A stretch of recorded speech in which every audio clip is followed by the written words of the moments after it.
आदरणीय अध्यक्ष जी, सभी किसानों, नौजवान साथियों, पत्रकार बंधु, पुलिस प्रशासन के लोग, मेरी माताएं, बहनें, यहाँ पे आज जो प्रोग्राम होना था 17 तारीख को बारिश के कारण स्थगित हुआ। सब लोगों को एक बड़ी मायूसी सी हुई, बड़ी तैयारी थी।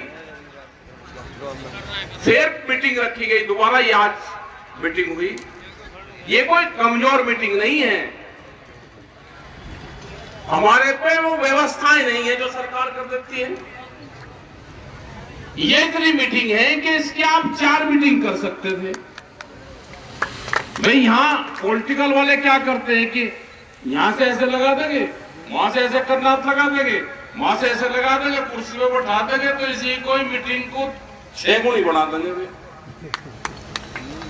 बहुत बड़ी तादाद में मीटिंग है और यहां से तो वे जिम्मेदार लोग, आप सब लोग आए, जिनके पीछे गांव समाज, आप जो बताओगे उसको लोग मानते हैं। हालात खराब है देश के, ये समझ लेना। हालात खराब है देश के। 1 साल हो गया आंदोलन को। दिल्ली के अंदर एलिगेशन लगाने से अलग कोई काम वहां की सरकारें नहीं कर रही। एलिगेशन पे एलिगेशन लगाते हैं। अगर सरदार वहां पे आए तो उनको खालिस्तानी बताया गया, अगर मुसलमान वहां पे आए तो पाकिस्तानी बताया गया। अगर कोई भी देश में आंदोलन करता है, अगर यहाँ के लोग आए तो कह लेंगे ये जाटू का आंदोलन है। मतलब एक बिरादरी को दूसरे से तोड़ने का काम ये सरकारें करती है। इन्होंने उत्तर प्रदेश के अंदर दंगे करवाए, यहां पे हिंदू मुस्लिम करवाए उत्तर प्रदेश में। ये हरियाणा के अंदर गए तो जाट और नॉन जाट की राजनीति करी। ये गुजरात के अंदर गए तो पटेल और नॉन पटेल की राजनीति की। ये महाराष्ट्र के अंदर गए तो मराठा और नॉन मराठों में झगड़ा करवाया। ये तोड़ फोड़ में विश्वास रखते हैं ये सरकारें। ये बिहार के अंदर गए तो लालू प्रसाद का परिवार तोड़ा इन्होंने। ये उत्तर प्रदेश में आए तो मुलायम सिंह के परिवार को तोड़ा गया। ये हरियाणा के अंदर गए तो चौटाला परिवार को तोड़ा, उनके टुकड़े टुकड़े करे। ये आरएसएस के लोग अगर किसी परिवार में बटेंगे, अगर 4 भाई होंगे तो उसमें तोड़ फोड़ करेंगे। इनसे बच के रहना, इनसे खतरनाक आदमी नहीं हो सकता। अभी नई भर्ती चल रही है, जो मेरे नौजवान पढ़े लिखे हैं, आईएएस पढ़ लिख के, बहुत लोग समझते हैं कि मेरा लड़का कलेक्टर बनेगा। अब नहीं बनेगा कलेक्टर। नए आईएएस भर्ती कर रहे हैं, बगैर पेपर के आईएएस बनेंगे देश में। करीब 40 के आसपास बना दिए गए और 350 से ज्यादा और बनेंगे। जितनी भी नौकरियां हैं, अगर उन्होंने आरएसएस के ट्रेनिंग कर रखी है तो वो आदमी वहां पर नौकरी पे जाएगा। इन मंत्रियों की इनकी कोई हैसियत नहीं है। उनके घर पे जितने भी दिल्ली उत्तर प्रदेश में जहां जहां इनकी सरकारें हैं, एक मंत्री के घर पे नागपुर से आदमी तय होता है कि वो तुम्हारे घर में रहेगा। उसके खाने पीने का इंतजाम करोगे, तुम्हारे ऑफिस में एक अलग से आदमी रहेगा। किसी मंत्री की हिम्मत ये नहीं है कि वो कोई सिफारिश और कोई फोन भी कर दे। जिन्होंने अपने ही पार्टी के लोगों को घरों में बंद कर दिया हो, कहां है लाल कृष्ण आडवाणी, कहां है मुरली मनोहर जोशी? उनसे बयान दिलवाओ। जिसने पूरे मीडिया के ऊपर हुकूमत ने कब्जा कर लिया हो, कैमरा और कलम पे बंदूक का पहरा हो, उस देश में कुछ नहीं हो सकता। पूरी संस्थाओं पे कब्जा हो चुका है देश के। नशे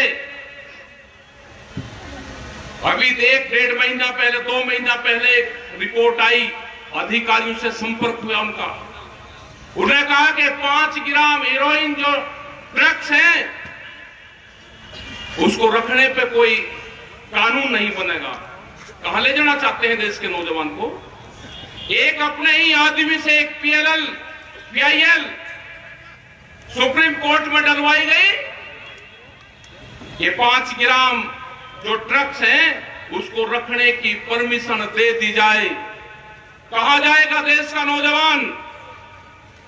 21,000 करोड़ रुपए की ड्रग्स देश में आई, वो किस बंदरगाह पे आई? वो बंदरगाह अडानी का था। 21,000 करोड़ रुपए की एक खेप वो आदमी ला सकता है जिसके पास में कई लाख करोड़ रुपए की प्रॉपर्टी होगी, और वो देश में गिने चुने 4 से 5 आदमी हैं। क्या ड्रग्स के नशीले पदार्थों के कारोबार में ये लोग देश में नशा फैलाना चाहते हैं? क्या भारत सरकार नशे के कारोबार को बढ़ाना चाहती है? क्या नशे से देश के नौजवान को बर्बाद करना चाहती है? अगर दिल्ली में आंदोलन चल रहा है तो अलग अलग तरह के एलिगेशन लगाए गए। देश का नौजवान आंदोलनों से ना जुड़े, उसको तोड़ने का काम करा जा रहा है। बहुत से बीजेपी के लोग, उनकी तो सरकार ही नहीं है, उनकी तो सरकार ही नहीं है, लेकिन फिर भी बहुत से लोग ये कहते हैं कि आंदोलन चला हुआ है, आंदोलन खत्म क्यों नहीं होता? बातचीत के माध्यम से खत्म हो जाना चाहिए। मैं उनको बताना चाहता हूं, जो भगत लोग हैं, जो उस विचारधारा के लोग हैं, वो सबसे पहले अपना 10 साल पुराना ट्रैक्टर सड़क पे खड़ा करके आऊं कि मैं भारत सरकार के कानून को मानता हूं। ये 10 साल पुराना जो भारत सरकार NGT के नाम पे कानून लेकर आई है, मैं उसको मानता हूं। ये 10 साल पुराना ट्रैक्टर मैं पंपिंग सेट, जनरेटर मैं नहीं चलाऊंगा, मैं कोई गाड़ी नहीं चलाऊंगा। NGT के भारत सरकार के कानून को मानता हूं। ये मैंने सड़क पर थाने में खड़ा कर दिया, नहीं करेगा कोई खड़ा। 10 साल पुराना ट्रैक्टर अब आप नहीं चला सकते। कौन से लोग होंगे कि जो हर 10 साल में ट्रैक्टर बदल देंगे, जो पंपिंग सेट बदल देंगे, जो घर में जनरेटर है उसको बदल देंगे? कोई नहीं है। कानून, ये 3 कानून नहीं है। एक अभी कानून आ रहा है सीड बिल 20 कानून। नए पुलिस स्टेशन खुलेंगे अब देश में। अभी तो एक ही पुलिस स्टेशन होता था। अत्याचार महिलाओं पर बढ़े तो महिलाओं का एक अलग खोल दिया गया। एक बिजली का डिपार्टमेंट खुल गया, बिजली पुलिस बनेगी। एक बीज की पुलिस बनेगी, उसके थाने खुलेंगे। जिस आदमी ने खेत में क्या चीज बोई, वो किस कंपनी से उसने बीज खरीदा, अगर वो सबूत नहीं देगा, कोई कंपनी उसके ऊपर मुकदमा करेगी तो जुर्माना और सजा दोनों उसमें है। बिजली अमेंडमेंट बिल 2020, अगर किसी के घर में 2 पशु होंगे तो उसको कॉमर्शियल कनेक्शन लेना पड़ेगा। ये है कानून। मंडी एक्ट, मंडी से बाहर खरीद होगी, ये कानून है। यहां से पूरा हरियाणा में, पंजाब में जो सेलर हैं वो सस्ते में धान, गेहूं, बाजरा ये चीजें खरीदते हैं, उनको स्टॉक करते हैं, मंडी के बाहर खरीद करते हैं। पूरे बिहार में 15-16 साल पहले मंडियां खत्म हुई तो बिहार के लोग तो बहुत मजबूत होने चाहिए थे। बिहार में धान आज 800 रुपया क्विंटल बिकता है। जो आज भी गेहूं है वो 1400 रुपए का उसका भाव है। बाजरे का 1100 रुपए भाव है। सरसों जब किसान के पास में थी तो 4,500 रुपए क्विंटल बिकी। आज उसका तेल का भाव क्या है? ये आंदोलन उन गरीब आदमी के लिए भी है जिनके पास में रोटी का जुगाड़ नहीं। यह आंदोलन उसका है कि रोटी बाजार की वस्तु ना बने, रोटी जरूरत की चीज है। आपके ही KFC, मैकडोनाल्ड, ये कंपनियां होंगी। आप अगर इनसे पूछोगे कि शाम को आपका बचा हुआ भोजन कहां जाता है, जब इनकी क्लोजिंग 8 और 9, 10 बजे होती है, तो अगर एक पैकेट खुल गया और उसमें 4 गुलाब जामुन है, 2 गुलाब जामुन की बिलिंग होगी, पर्ची कटेगी और 2 उसमें बचेगी। जब शाम को क्लोजिंग दरवाजा बंद करते हैं तो हमने उनसे पूछा, भाई बचा हुआ सामान आप कहां देते हो? उन्होंने कहा जो डस्टबिन में, कूड़े में वे डालते हैं, कैमरे के सामने डालेंगे। अपने नौकर जो कर्मचारी उनके वहां पे काम करता है उसको भी 2 गुलाब जामुन में नहीं दे सकते। ये फूड चेन की कंपनियां हैं। ये भोजन पे जिनका जो अधिकार जमाना चाहते हैं कंपनी, जो अनाज पे अधिकार जमाना चाहते हैं, जिन्होंने बड़े बड़े गोदाम देश में बनाए, जो रोटियों को तिजोरी में बंद करना चाहते हैं, ये उसका आंदोलन है। और ये आंदोलन, ये सरकार कान खोल कर सुन ले, ये सरकार, यह आंदोलन जब तक कानून वापसी नहीं होंगे, यह आंदोलन खत्म नहीं होगा। गलतफहमी में मत रहना।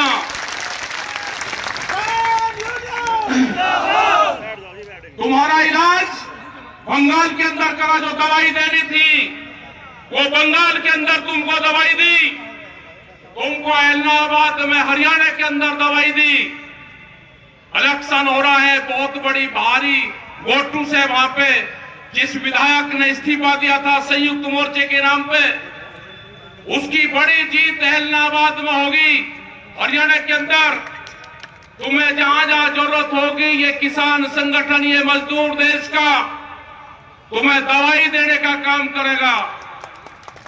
ये गुंडागर्दी की सरकार जो कहते हैं कि उत्तर प्रदेश से गुंडा राज खत्म करा है, उत्तर प्रदेश में गुंडा राज का स्थापित हुआ है। उत्तर प्रदेश में सरकारी बंदूक का इस्तेमाल आपने किया है। ये आने वाले टाइम पे नहीं होगा। जिस तरह से जिला पंचायत में आपने किया, वो देश और दुनिया की जनता ने देखा। यही ये लोग जो आने वाले विधानसभा होंगे उसमें करना चाहते हैं। तो आप लोग तैयार रहना, दवाई इनको देनी पड़ेगी। बगैर दवाई के इनका कोई इलाज नहीं है। ये बार बार कहते हैं कि रास्ते बंद कर रखे वहां पे। रास्ते बंद भारत सरकार ने किए हैं और हमने कहा कि जब भी रास्ते खुलेंगे 11 महीने के बाद में, सबसे पहले दिल्ली जाने का अधिकार हमारा है।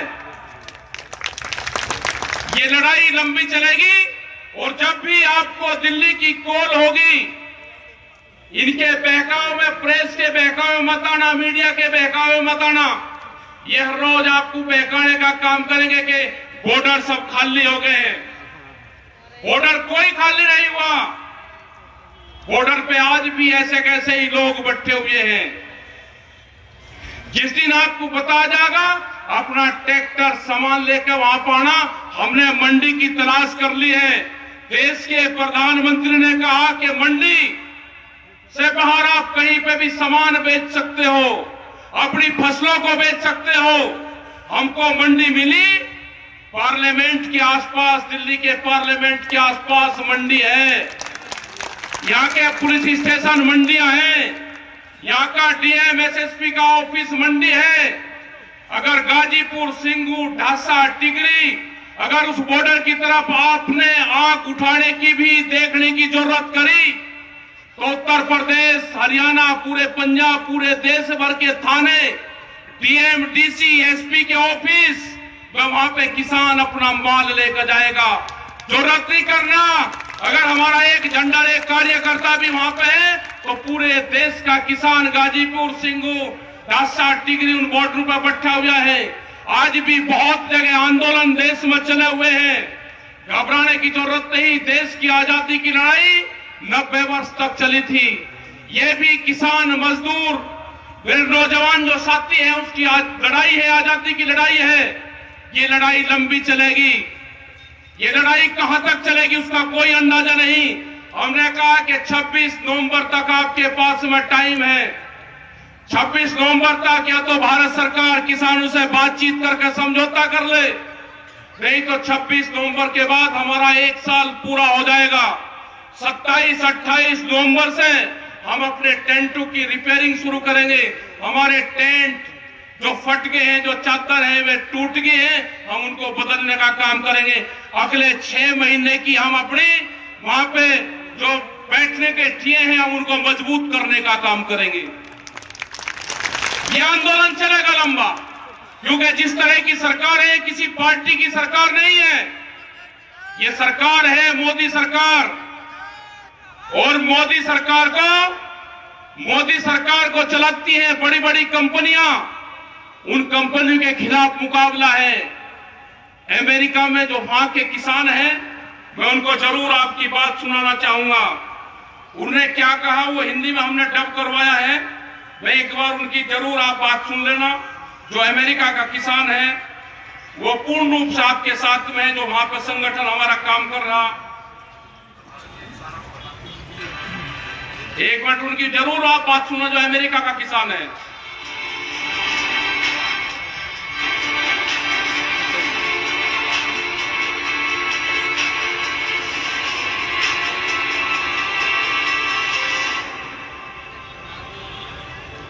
मेरा नाम मिस्टर डेविस है। मैं मिसौरी का एक रिटायर्ड फौजी और किसान हूँ। मैं भारतीय किसानों को बताना चाहूंगा कि मुझे उन पर बहुत फक्र है।